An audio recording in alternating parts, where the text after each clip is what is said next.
And I think the difference between those people that either sweep it under the rug or end up not pulling it back out from underneath the rug, it's like, how far on the scale are you like not able to keep yourself from taking action on your vision? And so what I say is start small. You get a tiny little win, and then you do that every single day. You do whatever you can control. You get up and you take action towards the thing that you want to build every single day, and you just never stop.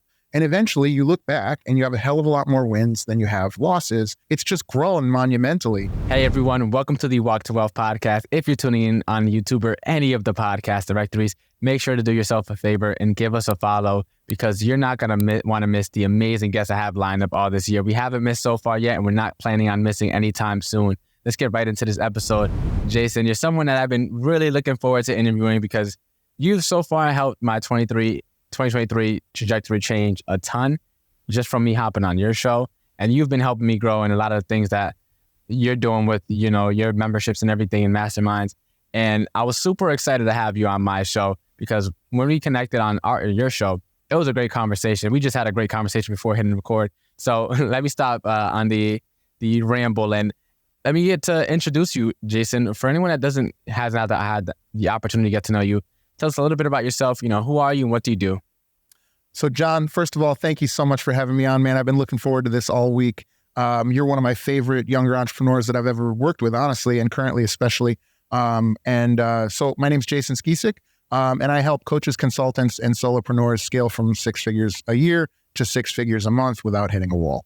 And so basically what that means is I help people with the operating system of their business. So everything from how we regularly market and acquire new leads, how we convert them into sales, how do we fulfill for them in scalable ways that are super valuable to their clients, and how do we retain them and build long-lasting valuable businesses. Take us back to the time machine a little bit. I mean, I got to hear your story a little bit from the calls, but what was little Jason doing? What was he planning? What were his aspirations when you were growing up? Man, I was a bad little kid, buddy.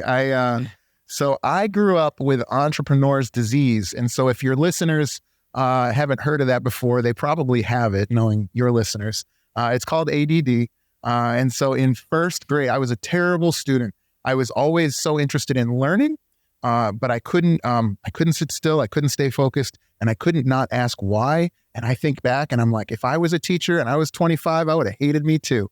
And so when I was in first grade, I was actually removed and put into a private BD school it was year round, and it was an hour away from my house. And so every single day, 5 days a week, we were going an hour away, and I was in a school that was for behavior disorder kids, but it was K through 12. So here I am, this little first grade kid, and I'm going to a school with 40 kids, and some of them are like having smoke breaks. My school had smoke breaks. And so that was me as a kid, man. They used to call me Demon Child. I was like, building ornate like system traps in the backyard and stuff like that. And you'd walk outside and like my dad would be mowing the lawn and the lawnmower would like go into a hole that it was covered in leaves or something. Yeah. So I was a wild child for sure. See, so when did the entrepreneur bug kick in and went from building traps to building businesses and, scaling your income? Yeah, that's an interesting question, man. I would say that I always was an entrepreneur. I just never really identified it until I was a little later in life. And so, I was born with, call it entrepreneur's disease. It's one of my core values, the spirit of the puppy. I was born with that. I'm high energy. I get super into the things that I love. When I was a kid, I liked clothes. I worked at the mall. I liked cars. I worked at the shop. I liked snowboarding. I worked at the snowboarding hill. And so I always was doing professionally. I got into poker and pool when I was, a young man. All those things I was trying to like do for a living, the things that I most loved.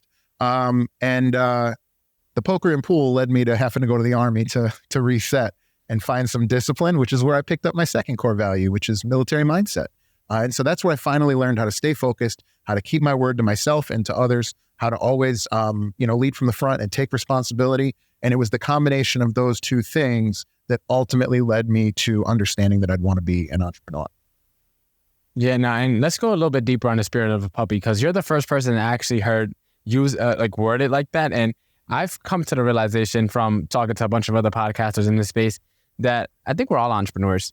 It's some people, I think we fit into one of three categories.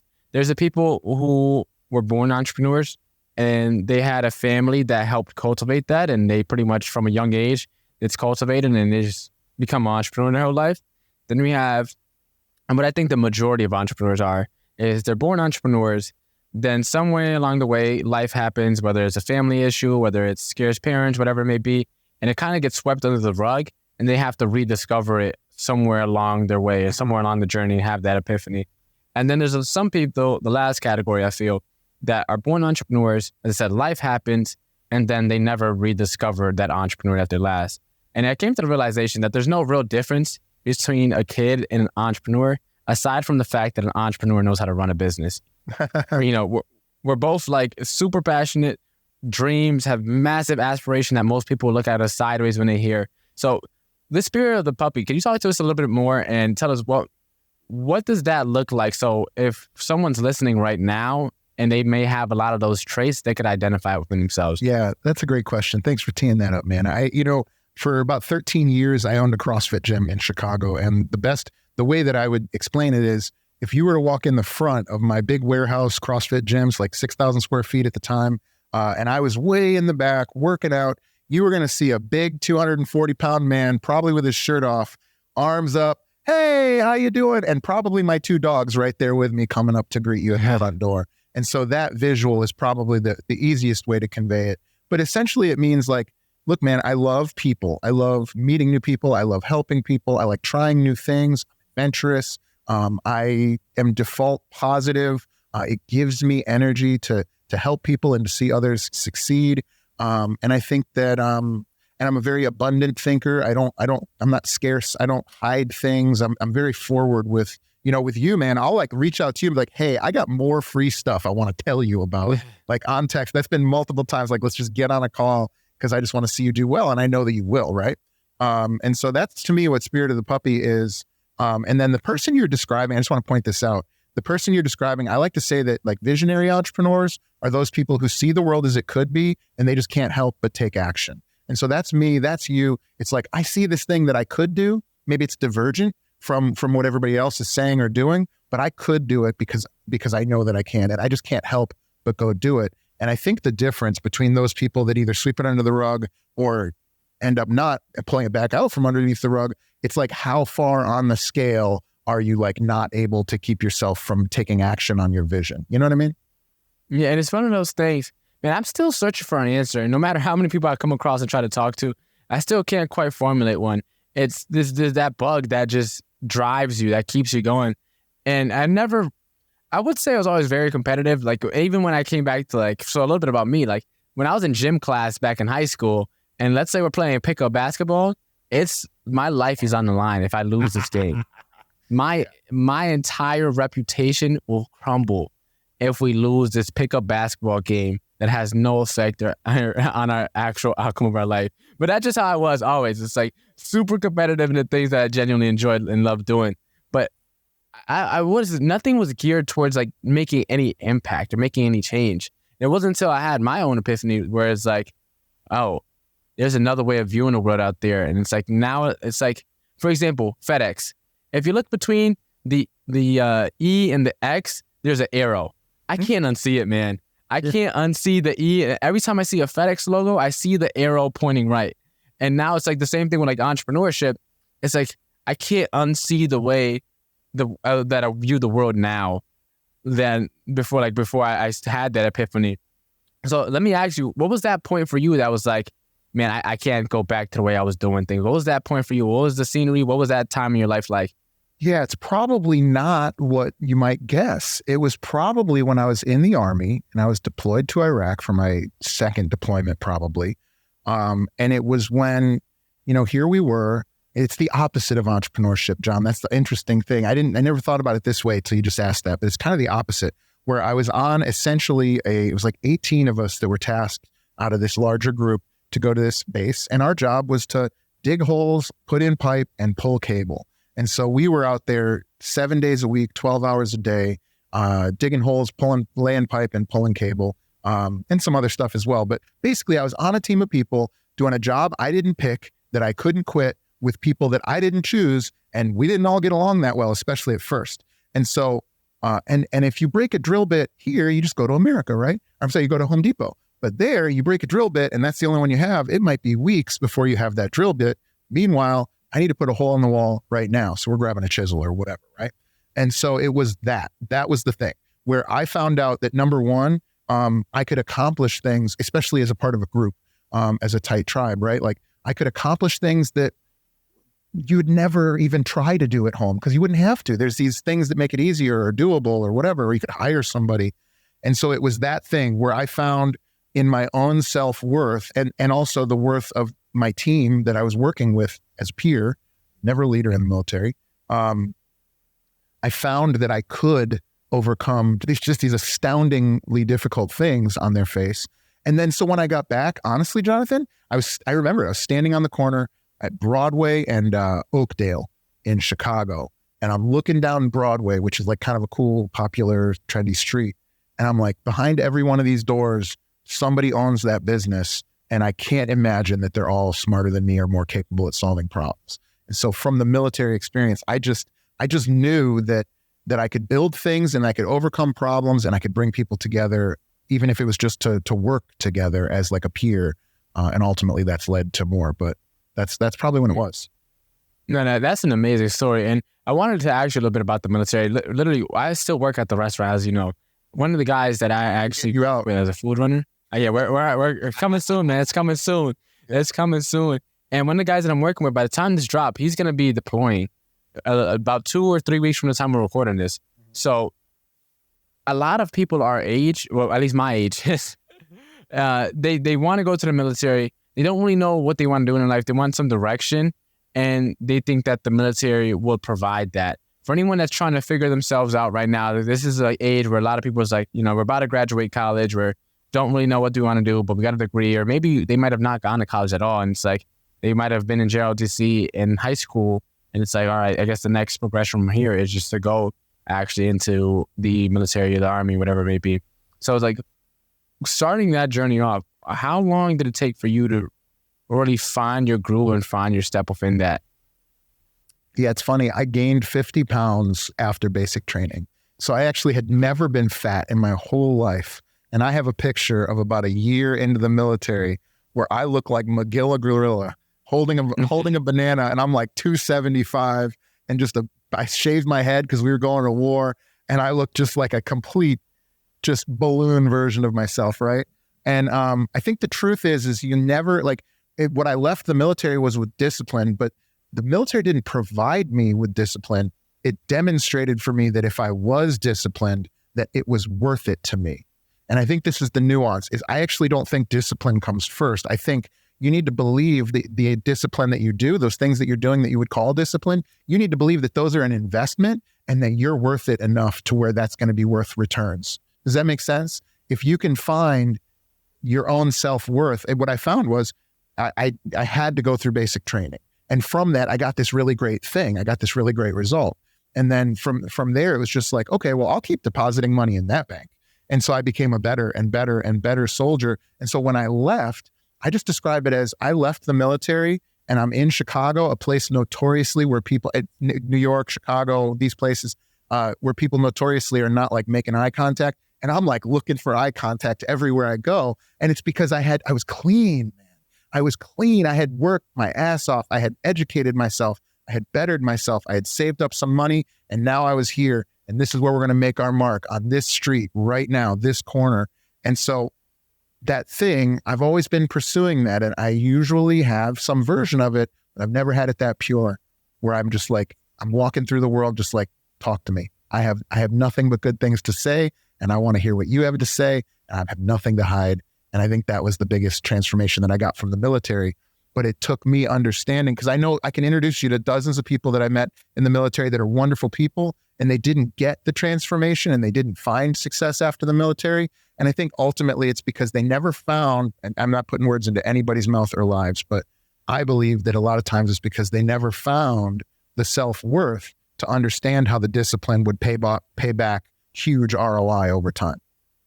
Yeah, and my closest, I guess, experience in my life to what you experience is with football, man. Because with football, it's a grind. The spring conditioning, the summer training, and then the actual practices, all leading up to our first season opener. It's like months and months and months of like, hey, I just have to beat myself up. I just want to play a game. I just want to go on a football field with 10 other guys and face 11 other guys and just see, like, may the best man win. And that's what I wanted to do. But it's like, you have to do the spring training. And then from the spring training, you have like a couple weeks. And then we start summer conditioning. And then from the summer conditioning, you have a month of like training camp. And then finally, you get to play your first season opener. And it's like, damn, I'm doing all this stuff. But as you said, is knowing that in the future, it's all for something better. And honestly, I would go back and do it again if just to play one more game is something that I genuinely love. So let me ask you, so you came back from the military. Now you got this transformation. You're looking at all these other business owners on down Broadway, and it's like, man, these guys can't be that much better than me. And in most cases, they aren't.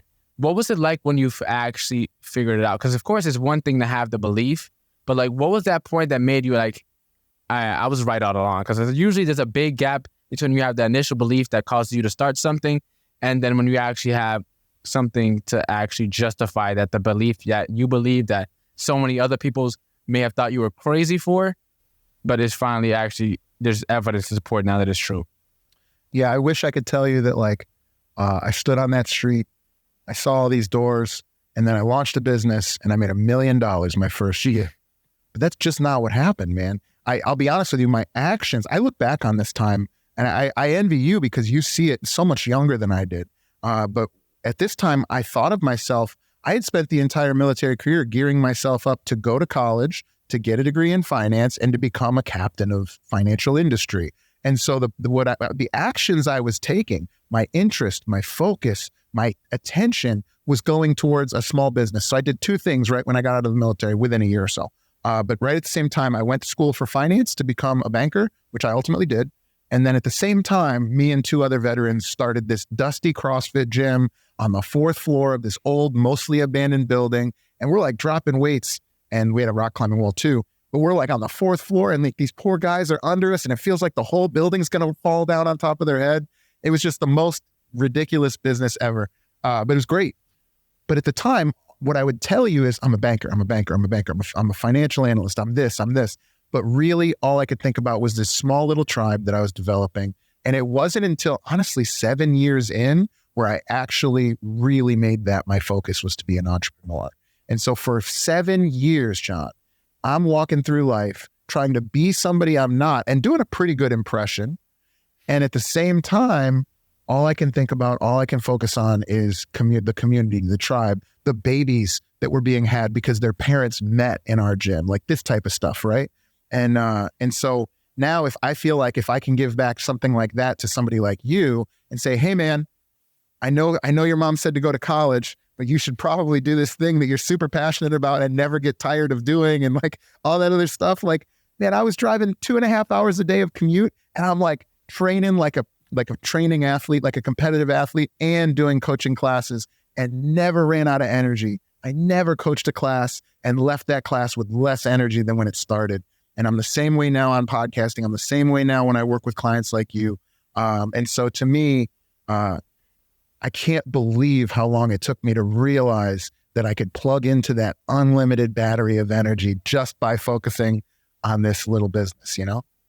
Yeah, it's one of those things, man. And this is why it's so hard to explain, because it's like, where does it come from? Like, for example, for me, I think this past night we're recording, I think maybe slept like 4 hours or something like that. And it's like, you wouldn't be able to tell. I genuinely enjoy doing this, man. I've been up and I've been ready to go. And it's like, because I know Tuesdays for me and Thursdays are when I record interviews. So it's like, I was like, all right, I know I got some good interviews lined up today. It's like, off of 4 hours, most people's like, let me get a couple extra hours to sleep. I mean, I slept in a little bit. For me, sleeping in, I was, in bed till like 8:30.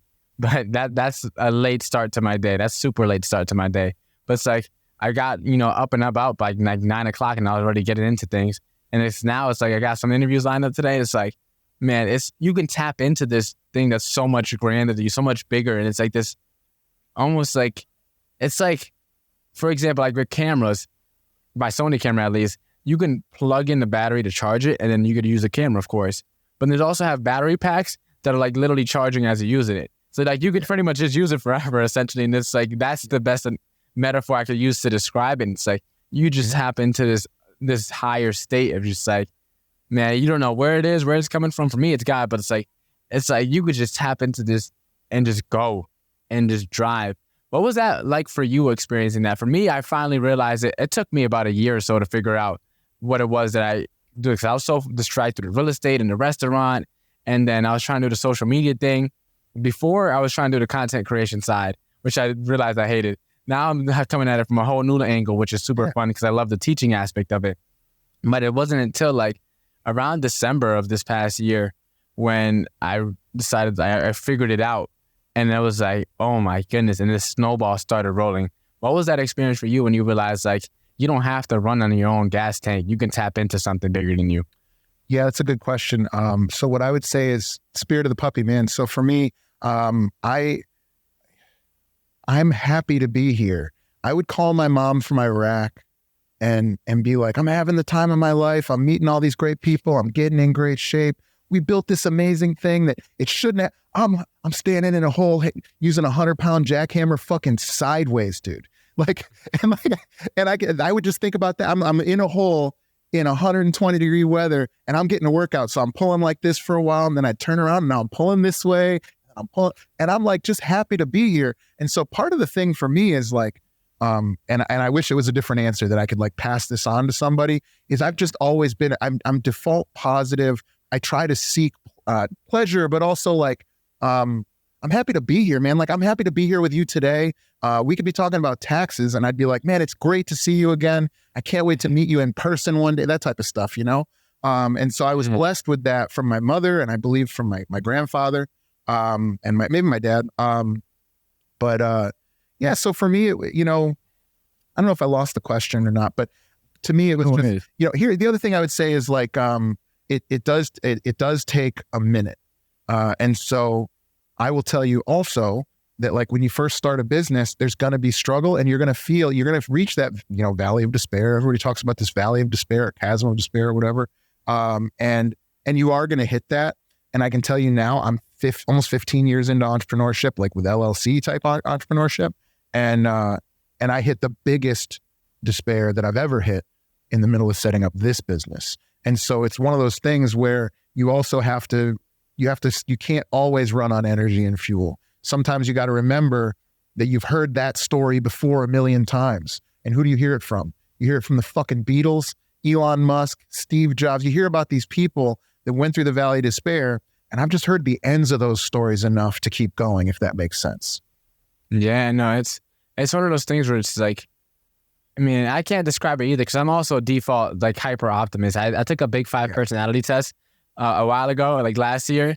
I was like in like the 99th percentile or something, or the top 1 percentile in terms of like my optimism score. I'm like insanely optimistic. I was watching literally a show yesterday. I rarely ever watch any shows. I try to tune out any forms of television. But there's like a new Netflix series every once in a while my girlfriend recommends. And I was watching it, but like episode 1, she knew all the bad guys, who was gonna twist, and like for me, it takes me all the way to episode like the season finale to finally get, because it's like, I mean, it almost in a bad way to my like, it might be naive of me a little bit, but it's like, man, I try like so hard not to view the world in a negative way, man. I try so actively to block out anything that may, you know, disorient my view on having like a positive outlook on life. Maybe that's you being present though, right? Like when you're watching a TV show, if you're like guessing who did this and guessing who did that, that's anxiety. You're thinking about the future instead of like just being present, being like, wow, this is a great story. And so, you know, maybe there's something in there for how you should look at the journey too. You know, I don't know. No, that's definitely a good point. I wanted to circle back a little bit too about the valley of despair, because that's where I've kind of been like hanging out at for a little while. And I'm honestly, I'm having a blast just figuring this stuff out. Like, I mean, everything around me is kind of like crumbling, and it's like, yeah, and I'm having this, as you said, like the time of my life, figuring out, because I'm knowing like I'm inching forward. And it always reminds me, one of the stories I love sharing is like this one guy, I think he was on a deployment and his whole team ended up getting killed. And I think he was like laying in the sand and he just like drew like a line next to him and it's like, I just got to cross this. And then he would cross the line and he drew another line. He's like, I just got to cross this. He ended up doing that for like 10 miles, I believe, if not mistaken. Wow. And ended up getting to the next city nearby, which he didn't know whether or not was going to be an enemy or an ally city. And pretty much he ended up getting lucky, and it was actually good people that he ended up getting rescued. But like, he's literally, his whole team, he just witnessed get casualtied, and then he's there pretty much almost like, I forget if he was injured or bleeding out, or I don't know what he was doing, but I just know he was severely injured, and he just started crawling, and he just kept crawling, and he ended up making it to safety. But it's like, wow, inching forward is like, and as you said, like, hearing enough of these people that have made it to the other side, it's like, all right, I just got to stick with it. And knowing all the stats too, like knowing that most businesses fail, knowing that most podcasters don't make it past episode 7, it's like, okay, which stat line do you want to be a part of? The part of who didn't, or this part that, that skew the chart to the other way, right? Being the part of the people that did. And one of the things that Hormozi talks about is like just sticking with it long enough. And he talks about like thinking of things like 100-year time horizons, which is like insane to think about because most people don't even live to 100. But like, he just looks at things with such a like big perspective, big point of view, and then he like zooms in when he needs to. And it's like having kind of like that similar mindset. It's like, all right, right now, if I was to be entirely present, I would be so focused on everything crumbling that I wouldn't want to move forward anymore. But it's like knowing that the future is brighter ahead. And so what was like, you mentioned you've been through a ton of like chasms. What were some of the things that you did to get through it? Because of course, wishing for a better tomorrow isn't a strategy to succeed in business. You have to get through the valley somehow. So like, what were some of the things, the skills that you may have picked up, business skills, mindset skills that you may have picked up when you're in the valley or the chasm so that you can get through it? So the one I'll give you is 2 parts. And one is to do with me, and I wouldn't normally even evoke the name, but the other is to do with Alex. You talked about Alex Hormozi. And so at the same time, I was about 7 years in on my business, and my 2 partners came to me and they were like, hey, this has been fun. We did all the cool things. We had 100 or so people, which for a CrossFit gym is like very middle of the road. We were never missing rent, but we weren't making that much money either. And we all had jobs. And they came to me and they were like, hey man, we're 32, 33, whatever that at the time. And they're like, we're ready. We're men. We have women. We're going to marry and go have children. And one's going into real estate. The other one is, committing to moving across the country with his beautiful and lovely wife. And they came to me and they're like, it's time. This thing's done. It's not a business. It's a hobby. And I remember thinking like, all right, I'm going to go to sleep. And if I can wake up and think about a world that it didn't exist, then I'll close it. And I just couldn't. And so I bought them both out alone with no money.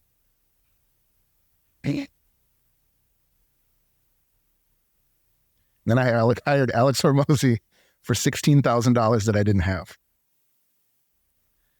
And then I made about $1 million in the next 12 months because I learned how to do the moves. I stopped drowning and I started swimming. And he wasn't Alex Hormozi then. He was just a guy. I was his like 7th client or something. And shout out to him, man. He's awesome. But that decision to keep moving and burn the boats and to draw the line and move forward was everything. It could have been somebody else, but it was Alex. But just deciding that we were going to burn the boats and we were going to fight our way out of the foxhole changed my life forever. Yeah, man. Now that's super touching. And burning the boats is something that we mentioned, jobs and things like that. And a lot of times those are things that people cling on to. And of course, it's always like, you have to make ends meet, of course. You have to pay bills somehow. But it's like when your back's against the wall, it really puts you to the test. And not everyone makes it out alive because they realize that, hey, this might have been more than I could chew. And this might have been more than I was prepped to go up against. And you were able to make it knowing that you had to burn out the bridge. And a lot of people think that money isn't of abundance because their bank account may not currently reflect it.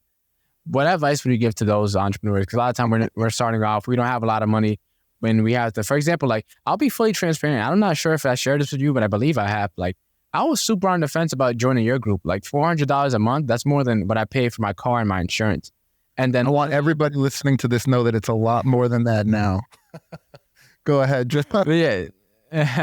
But when I started, right? And so I was like, man, this is like, I don't know if I could do this, man. I was on the fence. Like, money's already tight. My business credit cards are pretty much already getting ran up. And so it's like, man, I don't know if I could do it. And literally like a week or two after joining the course, or when you're joining the mastermind, I made I think 4,000 off of the ChatGPT course that you did. I spun it off. Instead of using a ChatGPT course to create a course, I did a how to teach a class on social media for realtors.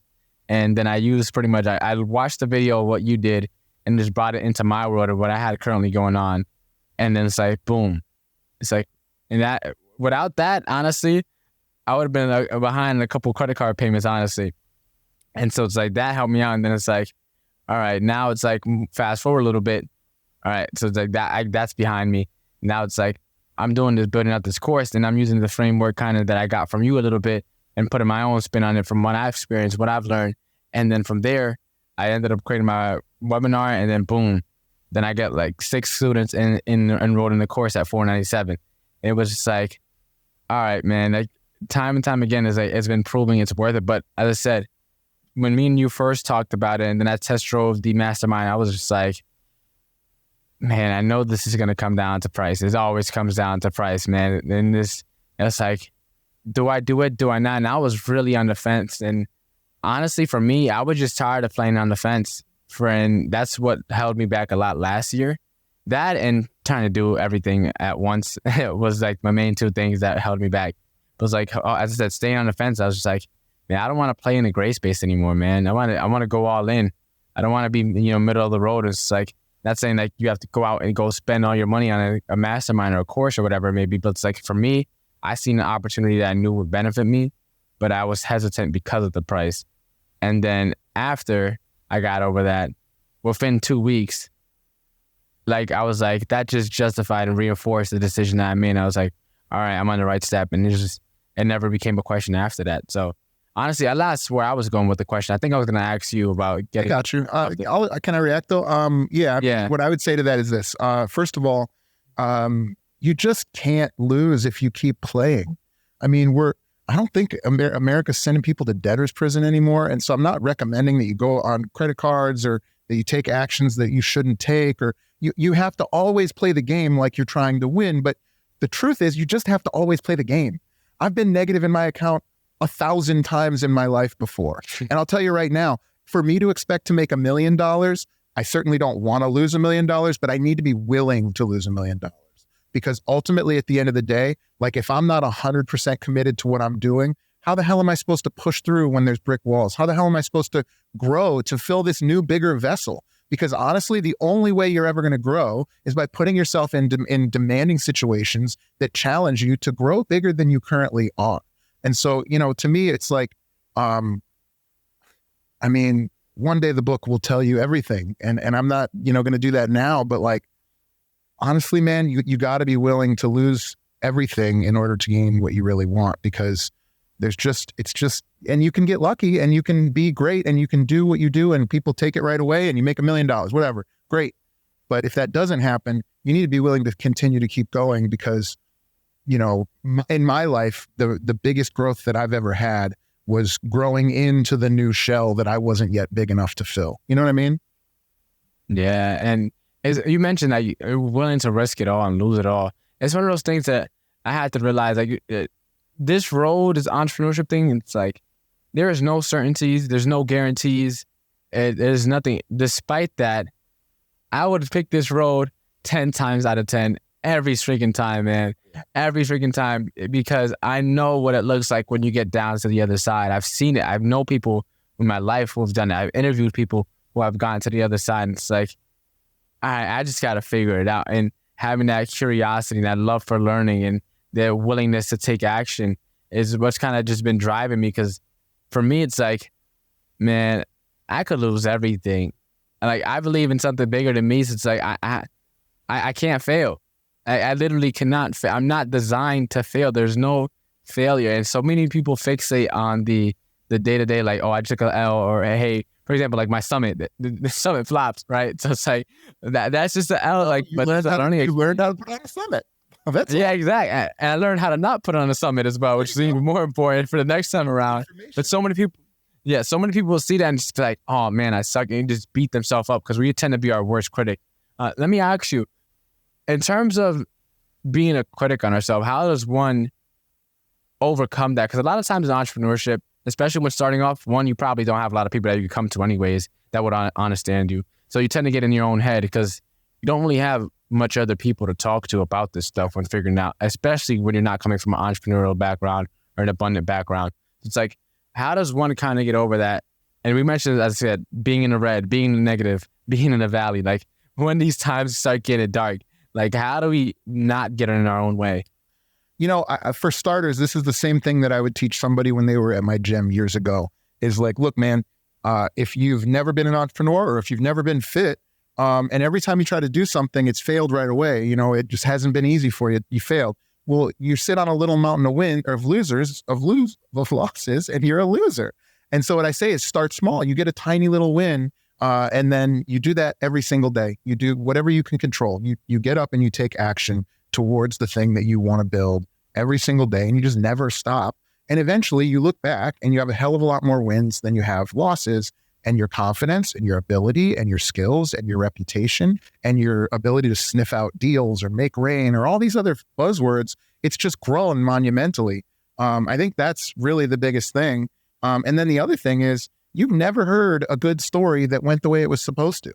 No good story has ever happened that was the way it was supposed to be. And so, you know, you can't do both things. You can't hold both ideas at the same time. You can't bless the struggle every Thanksgiving, which I do. I say this year I'm thankful for the struggle. I can't say that and then not mean it when it's time to struggle. You know what I mean? You have to actually realize that the struggle is the thing that makes you grow to what you weren't before.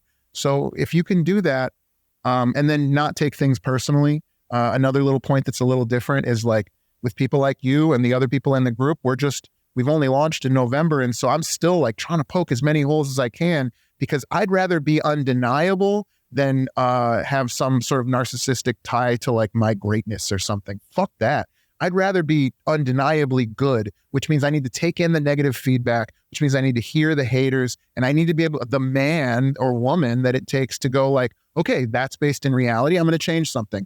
That guy's an asshole. Like I need to be able to do those things. Otherwise, what are we doing? And so, people will tell you if you don't have haters, it's because nobody's listening and you're probably not doing anything. And if you do have haters, you need to like know how to sort through, hey, that's based in reality. I need to accept that. And then I need to not take it personally when it's just somebody that's upset about their own place in the world. Yeah. Dan Kennedy quoted one time, if you haven't offended anybody by noon, then you're not marketing hard enough. So I'm probably guilty of that. I don't like offending people, but yeah, you're right about that. And it's just funny because I was literally working on one of my modules that talks about like storytelling, and from Extra Secrets, I was reading like the polarity scale, and there's mainstream, which you get absolutely no money. Then it's like prolific, right? You're a little polar. And then there's like crazy, which is like, all right, you're too far down one side or the other. It's like, if you could find that part where you're polar, of course you're going to offend people. You're not going to like people. But as I said, there's nothing that good that comes with, being in the gray. And anyone great is either loved or hated, for better or for worse. That's neither here nor there. But it's like love and hate are strong emotions. Like and dislike are very casual. Right? There's a quote like casual leads to casualties or something like that. There's a quote. So it's like you got to know that what you're doing, hopefully it's, for a good cause so that you can be loved. But of course, there's always going to be someone that's trying to poke holes in a boat and try to sink you down. Jason, you dropped a ton of amazing nuggets this podcast. Where can we connect with you? Where can we find you? Where can we find out about this mastermind that we're in, where we meet up every Friday? How can we join, get more people in this family that we got going on? Thank you so much. First of all, if you're still listening to this, it's because you love John and his podcast. So please do this as an opportunity to like, subscribe, and share this with a friend, because I'll tell you right now, John Mendez is going places that I don't have time to get. So I can't wait to see what you build, brother. And I hope these folks are there for the journey as well. If you still have any energy left over and you want to hear more about what I do, you can go to my free Facebook group, which is called Dynasty Builders. You can find me on there. You get a free ChatGPT AI course that John made $4,000 in a week using. Actually, no, it's 2.0. It's better than that, and it includes the first one. And then if you hate Facebook like I do and you don't want to be on there, find me at spearandclover.com, and we can connect that way. Amazing, Jason. Now it's time for our famous 5 questions, the way we wrap up every single podcast episode. Question number 1, what is the most impactful lesson you've learned in life? Burn the boats. Commit. What is the most admirable trait a person can have? I like when people are proactive about showing love and support. I like people who reach out, who connect, who don't just hand you a business card and then ask you for money. I like people that connect authentically and proactively, because I'm that way, and I love giving that love, and it feels really good to have your belly rubbed too. Yeah. What is, if you had to change someone's life with one book, which book would you recommend? Built to Sell. By who? I don't know. Built to Sell is awesome. The reason I say that book anytime anybody asks me is because it's not one of the books that everybody always says, and it actually will help you build it, especially if you're in any kind of service business. It'll help you to understand value in a way that I had to go to become a banker to learn. So it was very good about building assets and value when you are your brand or when your services are your brand, because otherwise your business is worth nothing. It's worth the assets that you have sitting around, like your phones and if you have weights or whatever. What is the legacy that you're trying to leave behind? I want my daughter to love me until I'm dead. And if I have any other kids, I want the people that are important to me in my life to want to be around me until I'm dead. I don't care if people remember me after. I don't care if this business, I do, but it's not the legacy. If this business, if this logo, if, the brand or whatever that we're building helps a lot of people, that's amazing. That's what I do with my life. But I live my life for the people that I know and I care about. And if they want to be around me when I'm wealthy, when I'm poor, when I'm sick, when I'm fit, then I'm happy. That's amazing. And final question, what is the first step someone should take to embark on their walk to wealth today? Hire me. Nice, strong finish. Jason, it was a pleasure having you on the show. Thanks again for dropping all these nuggets that you did. Super excited for our mastermind this Friday, and I look forward to seeing where we take this, man. John, I'm honored to know you, man. I'm excited to see your journey. If you're listening to this, John's the real deal. He's an early adopter of really cool stuff, man. I'm excited to see what you build, brother.